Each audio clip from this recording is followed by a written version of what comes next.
हाय दोस्तों, welcome to Mishra ji की पाठशाला शून्य से शिखर तक। दोस्तों, यह वीडियो केवल यूपीएसआई या भर्ती हेतु है जो 2023 से तैयारी शुरू कर रहे हैं।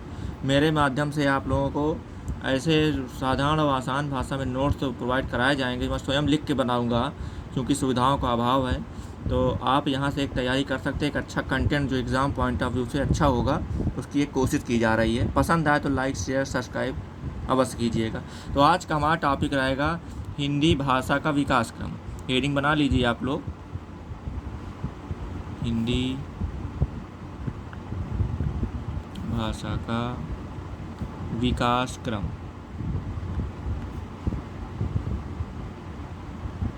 शायद ही कोई वनडे एग्ज़ाम होगा जहाँ पे हिंदी भाषा के विकास क्रम से कोई क्वेश्चन ना आता हो या ना पूछा जाता रहा हो। एग्जामिनर की पहली पसंद यही होता है कि आपको हिंदी भाषा के बारे में कितनी जानकारी होती है, हिंदी के विकास के लिए आपने क्या पढ़ा।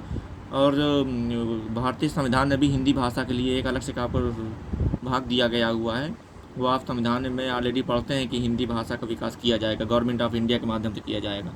तो चलिए शुरू करते हैं, बिना समय गंवाए शुरू करते हैं। तो यहाँ शुरुआत होती है संस्कृत भाषा से। संस्कृत के बाद इसी क्रम में नीचे आता है पाली,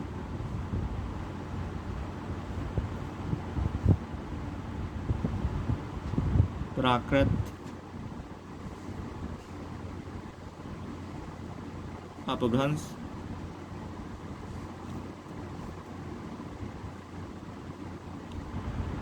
देन हिंदी। संस्कृत को ही हम लोग लौकिक संस्कृत बोलते हैं।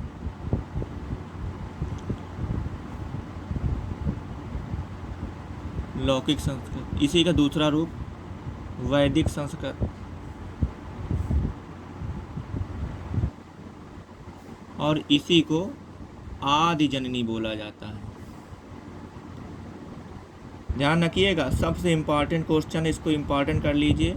आदि जननी, जब आपसे पूछा जाए कि आदि जननी किसको कहा जाता है, तो mother of all language, mother of all language Sanskrit को ही बोला जाता है। मगर जब आएगा क्वेश्चन कि आदि जननी किसको कहते हैं, अभी क्योंकि आगे इसमें जननी की भी चर्चा होगी, केवल जननी शब्द आएगा, तो चूंकि अभी आदि जननी आया है तो आपको आदि जननी के लिए संस्कृत को ही टिक करना। जब पूछा जाए कि आदि जननी क्या है, किसी भाषा की आदि जननी, तो संस्कृत ही कहलाएगी। अब पाली की बात करते हैं। बौद्ध ग्रंथ पाली भाषा में लिखे गए हैं। और ध्यान रखिए, जो क्वेश्चन आपसे इम्पॉर्टेंट है, जो शायद आपने न पढ़ा हो आज तक, भारत की प्रथम देश भाषा है ये। भारत की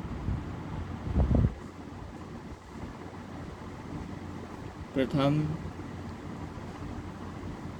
देश भाषा, शायद न पढ़ा हो आप लोगों ने, ऐसा नहीं कि नहीं पढ़ा होगा, उम्मीद है कि बहुत कम लोग जानते होंगे कि भारत की प्रथम देश भाषा होने का गौरव जो है वो पाली को प्राप्त है। पाली के बाद आती है प्राकृत। जैन ग्रंथ लिखे गए हैं। जैन ग्रंथ, जैसे पाली में बौद्ध ग्रंथ लिखे गए, वैसे ही प्राकृत में जैन ग्रंथ। ये तो नॉर्मल क्वेश्चन शायद आपको आते होंगे, चूँकि शुरुआत में है तो पढ़ाना ही पड़ेगा। इसी को अर्ध तत्सम बोलते हैं। इसी को अर्ध तत्सम बोला जाएगा। अब बात आती है अपभ्रंश की। तो अपभ्रंश को केवल हम लोग जननी कहते हैं। ये जननी इस परिपेक्ष में कहा जाता है, चूँकि हिंदी भाषा है तो हिंदी अपभ्रंश के नीचे हिंदी, अर्थात हिंदी के विकास में अपभ्रंश की चर्चा की जाए तो वो जननी है, चूँकि हिंदी की सिर्फ जननी है।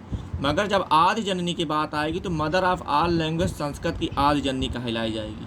तो आप कॉन्सेप्ट समझिएगा, अगर पूछा जाए हिंदी की जननी कौन है, तो अपभ्रंश आप बताएंगे। सिर्फ जननी शब्द जब पूछा जाएगा, आदि जननी पूछा जाता है, तो आप संस्कृत ही टिक करेंगे। बात जननी शब्द की है, पूछा जाए हिंदी की जननी कौन है, तो हिंदी की जननी यहाँ पे अपभ्रंश है। और हिंदी की आदि जननी कौन है, आदि जननी संस्कृत कहलाई जाए। ये बहुत इंपॉर्टेंट क्वेश्चन है और बहुत ही ज़्यादा पूछा जाता है और कन्फ्यूजिंग बहुत होता है। इस वजह से आपको बहुत साधारण और आसान भाषा में समझाने की कोशिश की गई है। अपभ्रंश को जननी कहेंगे।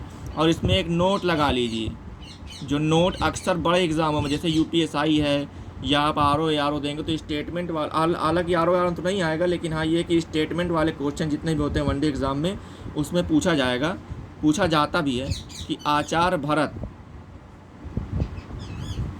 अर्थात भरत मुनि से है, आचार्य भरत ने अपभ्रंश को